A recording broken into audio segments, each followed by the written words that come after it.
বন্ধুরা, আজ আমরা ব্রাহ্মী লিপির যুক্ত বর্ণ নিয়ে আলোচনা করব এবং বোর্ডে দেখুন আমি উপরে দু সারিতে লিখে রেখেছি স্বরবর্ণ এবং নিচে লিখে রেখেছি ব্যঞ্জন বর্ণ। এখন যুক্ত বর্ণের কথা বললেই আমরা বুঝি যে ব্যঞ্জনের সঙ্গে ব্যঞ্জন যুক্ত হলেই তাকে আমরা যুক্ত বর্ণ বলি বা যুক্ত ব্যঞ্জন বলি, অনেকে যুক্তাক্ষর বলি। যাই হোক, দেখুন আমি প্রথমে লিখে রেখেছি ক নামের একটি বর্ণ। এর সঙ্গে যখন ক জুড়ে দিই তখনই হয়ে যায় যুক্তবর্ণ ক এ ক। তাহলে ব্রাহ্মী লিপির ক কোনটা? এইটি। এর সঙ্গে ক কিভাবে জুড়ব সেটি আমাদের মূল আলোচ্য বিষয় আজ। দেখুন, ব্রাহ্মী লিপির যদি এটি ক হয়, এই আমি ক লিখলাম, এর সঙ্গে ক জুড়ব। দেখুন বাংলাতে আমরা কি ক এর নিচে ক জুড়ে দিই, তাহলে ব্রাহ্মী লিপিতে কেমন ছিল? এই নিচে দেখুন আরেকটি ক জুড়ে দিলাম। এটি হচ্ছে ব্রাহ্মী লিপির যুক্ত বর্ণ, ক এর নিচে ক। আচ্ছা দেখুন, ক খ গ ঘ উ, এটি হচ্ছে খ, তাহলে ক এর সঙ্গে খ জুড়বো। এবার তাহলে প্রথমে লিখব ক, তার সঙ্গে এই যে খ জুড়ব। কিভাবে? এই খ জুড়ে দিলাম, এটি হচ্ছে কয় খ। এবারে কয় গ জুড়ব কিভাবে? এই প্রথমে ক লিখব, তার সঙ্গে এই গ জুড়ে দিলাম, এটি হচ্ছে কয় গ। এভাবে যুক্তবর্ণ লেখা হয় ব্রাহ্মী লিপিতে। আমরা দেখুন কয়ের সঙ্গে চ জুড়ছি, এই যে ক, আর নিচে এই যে চ। কয়ের সঙ্গে ছ জুড়ছি, এই যে ছ হচ্ছে এটি,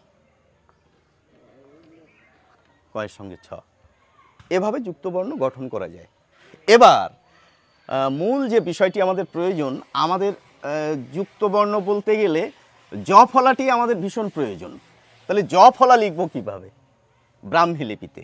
আমি ক দিয়েই শুরু করি। দেখুন এই ক, জ ফলা। তাহলে কয় জ ফলা সমান কি? ক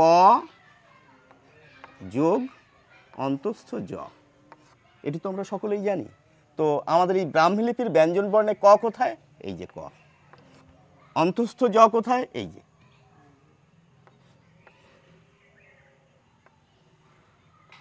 তাহলে কয় জ ফলা লিখব কিভাবে? কয় জ ফলা লিখব, এই ক দেবেন, তার নিচে এই জ ফলা জুড়ে দেবেন, এটি হয়ে গেল কয় জ ফলা। তাহলে ক্ষয় জ ফলা কিভাবে লিখবেন? এই খ লিখবেন, তার নিচে এই জ ফলা জুড়ে দেবেন, এটি হয়ে গেল ক্ষয় জ ফলা। এটি হচ্ছে তালবশ, মূর্ধন্য ষ, দন্ত স, হ। তালবস্যয় জ ফলা কিভাবে দেবেন? এই আপনি তালবস্য লিখলেন, তার নিচে এই, এটি হচ্ছে তালবস্যয় জ ফলা। এবার র ফলা শিখবো আমরা। র ফলা কিভাবে লেখা হয়? আমরা প্রথমে কয় র ফলা লিখি, এটি হচ্ছে কয় র ফলা। এটিকে ভাঙলে আমরা কি পাই? ক পাই, আর একটি র পাই। আর ব্রাহ্মী লিপিতে ক কোথায়? এই যে ক। র কোথায়? এই যে র। এখন লক্ষ্য করুন, আমি কয় র ফলা যদি লিখি, তাহলে এই যে ক, তার নিচেই আরেকটি দাগ বাড়িয়ে দিলাম, এই কয় র ফলা হয়ে গেল। কিন্তু এই যে বিশেষ দাগটি যোগ করলেও কিন্তু এটিকে ক বলে মনে হচ্ছে। সুতরাং আমাদের এই রূপটি ঠিক প্রচলিত নয়। এবার এই যে আমরা র নামে যে বর্ণটিকে একটি দাগে চিনি, এই রয়ের আরেকটি ভিন্ন রূপ রয়েছে। ব্রাহ্মীতে র হচ্ছে এটি, এর আরেকটি ভিন্ন রূপ হচ্ছে এই যে এরকম একটি বাঁকা দাগ। তাহলে কয় র ফলা লিখতে গেলে আমাদের এই রয়ের যে আরেকটি ভিন্ন রূপ রয়েছে এটি ব্যবহার করা উচিত। তাহলে আমাদের আর বুঝতে বাকি থাকে না এটি কয় র ফলা।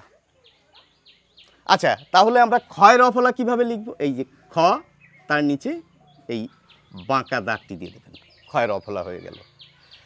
আচ্ছা, এই একইভাবে বাকিগুলো লেখা যাবে।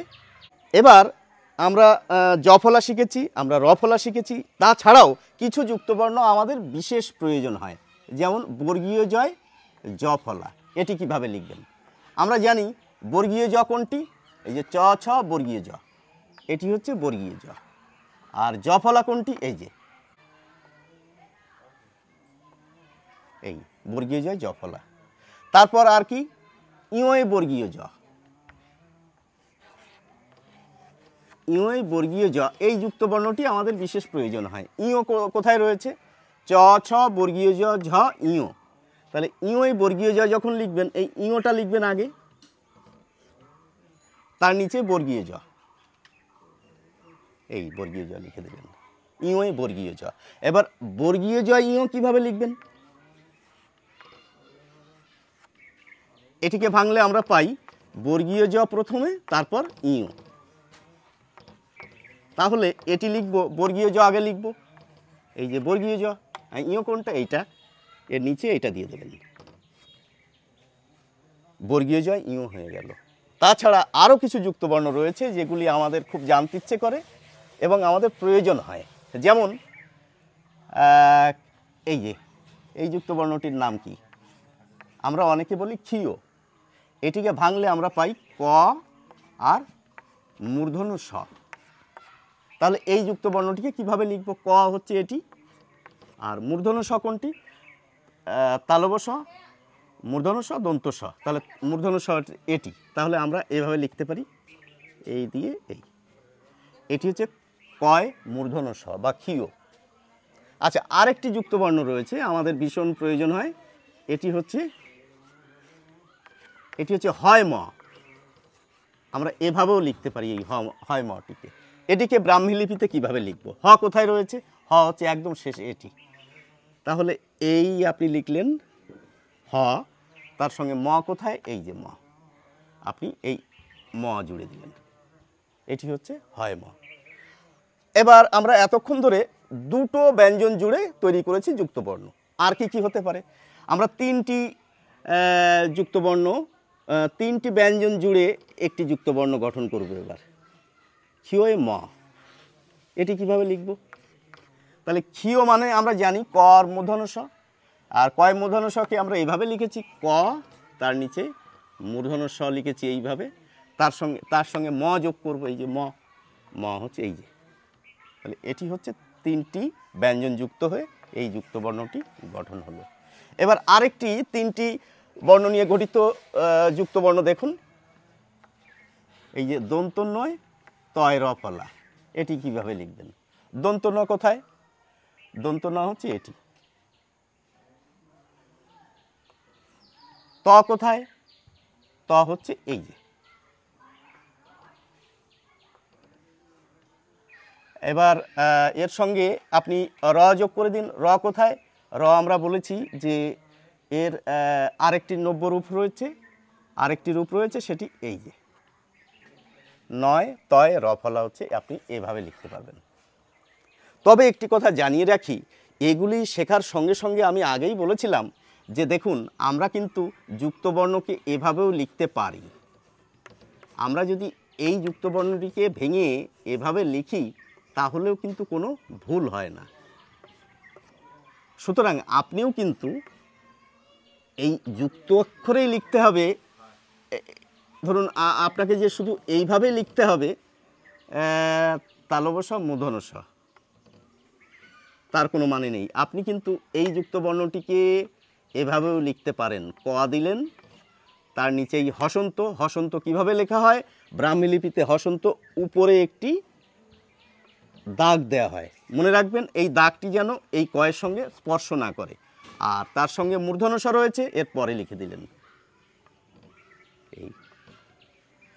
এবার ব্যাপারটি আমরা যুক্তবর্ণ লেখা শিখে ফেলেছি।